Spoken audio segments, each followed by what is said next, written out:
neutron collider shoots minuscule protons and antiprotons at terrific speeds, just short of the speed of light, around a 4-mile-long superenforced steel-encased ring.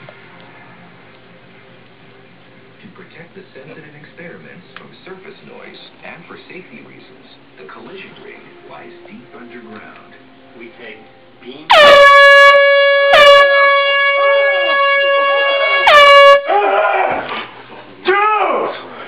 Oh my god, that freaked the shit out of me. Oh my god, are you alright? Dude, that freaked the fucking shit out of me. Oh my god. Dude, I'm sorry.